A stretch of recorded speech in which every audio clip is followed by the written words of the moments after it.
என்னுடைய தந்தையார் இந்த மாவட்டத்தில் கடலூரில் மாஜிஸ்ட்ரேட்டாக நீதிபதியாக இருந்தார்.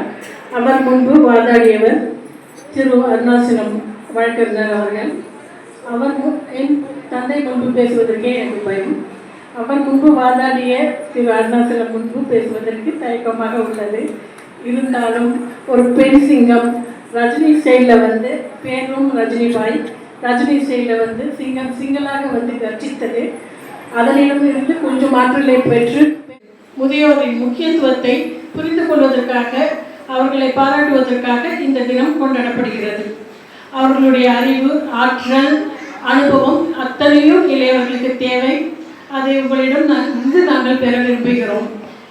இன்னும் சில 4-5 ஆண்டுகளில் முதியோராக ஆகப்போகும் என்னையும் சேர்த்து முதியோர்களாக இருக்கும் உங்களிடம் பேச அழைத்திருப்பது எனக்கு ரொம்ப சந்தோஷமான விஷயமாக. ரொம்ப தைரியமான பெண்மணி, எதற்கும் யாரையும் எதிர்பார்க்கக்கூடாது என்ற நிலைமை ஆளுக்கு மட்டுமில்லை, ஒவ்வொரு பெண்ணுக்கும் அது தோன்ற வேண்டும். நம்மால் எதையும் சாதிக்க முடியும், சாதிக்க முடியாதது எதுவுமே இல்லை, எல்லாம் சாதிக்க முடியும், எல்லாத்தையும் செய்யலாம். செய்ய முடியாத எந்த ஒரு விஷயம் இருக்கா இல்லை தான். முதியோர் இல்லத்துக்கு வரும்போது வேதனையாக வருவார்கள். சில குடும்பத்தில் ஆணும் வேலைக்கு போகிறார், பெண்ணும் வேலைக்கு போகிறார். அந்த சமயத்தில் பெற்றோரை பார்த்து கொள்வது அந்த குடும்பத்தில் கஷ்டமான சூழ்நிலை இருக்கும். அந்த போல் இருக்கும் குடும்பத்தினர் பெற்றோர்களை முதியோர் இல்லத்தில் விடுகிறார்கள். தன் மருமகள் வேலைக்கு போகிறார், நான் வீட்டில் தனியாக இருக்க முடியாது என்று பெற்றோரை விரும்பி வந்துவிட்டால் அவர்கள் இங்கு சந்தோஷமாக இருப்பார்கள். மருமகள் வீட்டில் தான் இருக்க வேண்டும் என்று நினைக்கும் போது வேலைக்கு போகும் மருமகளால் வந்த பெற்றோர்கள் கொஞ்சம் மன கஷ்டத்தோடு முதியோர் இல்லத்தில் இருப்பார்கள். சில பேர் தம் சொல்லும் பேச்சை பெற்றோர் தன் பிள்ளைகள் கேட்கவில்லை, மருமகள் பேச்சை தான் கேட்கிறான், மனைவி பேச்சை கேட்கிறான் என்ற வெறுப்பில் வருபவர் இருக்கிறார்கள். அதுபோல் பல காரணங்களுக்கு முதியோர் இல்லங்களுக்கு வருபவர்கள் இருக்கிறார்கள். எந்த ஒரு காரணத்துக்கு வந்தாலும் பிள்ளைகள் மனம் திரிந்து வெளிநாட்டிலிருந்து திரும்பி வந்து அழைக்கும் போது சந்தோஷமான மனநிலையோடு திரும்பி அவர்களுக்கு ஏற்ப நீ என்ன சொல்கிறது நான் என்ன கேட்குறதுன்னு.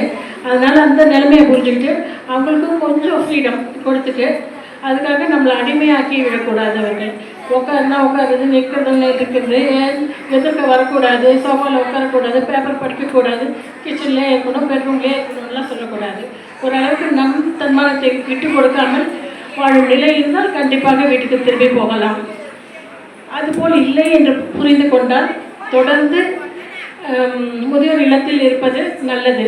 ஏனென்றால் தொடர்ந்து யோசிச்சுக்கிட்டே இருந்தோம்னா நல்ல விஷயங்களை யோசிக்கணும், தப்பான விஷயங்களை 103 தாத்தாக்கு போக்சோ ஆக்ட் கீழேயான்னு என்று பார்த்தால் அது சிசிடிவியில் அப்ரூவ் ஆகிடுச்சு.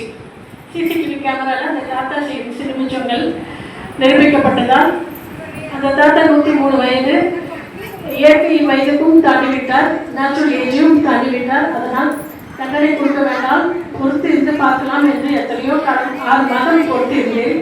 ஆர்கியூமெண்ட் ஸ்டேஜில் இருந்த வழக்கு அது 6 மாதம் ஆகியும் அந்த தாத்தா யோகாவெல்லாம் பண்ணி இன்னும் சிறு வயதாக தான் இருக்கு. He is going younger by days. வயது ஆகவே இல்லை, அவருக்கு வயது குறைந்து கொண்டே வருகிறது. பார்த்தால் 75-65 வயது போல் தான் இருக்கிறார். அதனால் இதுக்கு மேல் நீடிக்கக்கூடாது என்று ஒரு வழியோடு ஒரு தண்டனையை கொடுத்து 20 ஆண்டுகள் கடுங்காவல் தண்டனை என்று 103 வயது தாத்தாவிற்கு. அதனால் தான் சொன்னது ரொம்ப பொருத்தமான ஒரு விஷயம். அந்த காமத்தை கட்டியால் தெரிந்து கொள்ள வேண்டும். வயதானவர்களாக இருந்தாலும் கண்டிப்பாக இது தேவை. நான் தீர்ப்பு கொடுத்ததில் எல்லாம் 76 வயது, 66 வயது, 86 வயது தாத்தாவெல்லாம் இருந்தார்கள். நான் மீண்டும் சிறைசாலைக்கு போய் பார்வையிட வேண்டியிருந்தது. அவர்களுக்கு வழங்கும் உணவுகள் எல்லாம் நல்ல முறையில் இருக்கிறதா என்று. அப்போது நான் போன போது நான் கொடுத்த முதியவர்கள் தான் தண்டனை கொடுத்த முதியவர்கள் தான் என்னை வரவேற்றார்கள். வாங்கம்மா, எப்படி இருக்கீங்க நீங்கன்னு. நான் நல்லா இருக்கேன் பெரியவர், நீங்கள் எப்படி இருக்கீங்க?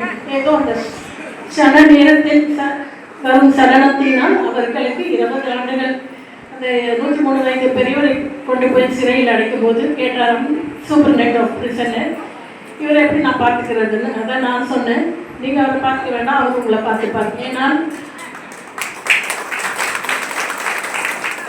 அவர் உடல் வலிமையை பெற்றிருந்தார். அவர் யோகா டீச்சர், யோகா தினமும் பயிற்சி செய்து வருகிறார். ஏதோ ஒரு சபலம் சிசிடிவி முன்பு அது பதிவாகிவிட்டது. அதனால் நாம் புரிந்து கொள்ள வேண்டியது தன் பேத்திகளை தூக்கும் போதும் கவனமாக தூக்க வேண்டும். அப்பா குழந்தையை தூக்கும் போதும் கவனமாக தூக்க வேண்டி இருக்கிறது. முதியவர்களிடமிருந்து நாங்கள் இன்னும் நிறைய பாடங்கள் படிக்க வேண்டி இருக்கிறது. நீங்கள் எல்லாம் ஆரோக்கியமாக இருக்க வேண்டும் என்று வேண்டி விரும்பி கேட்டுக்கொள்கிறேன். நன்றி, வணக்கம்.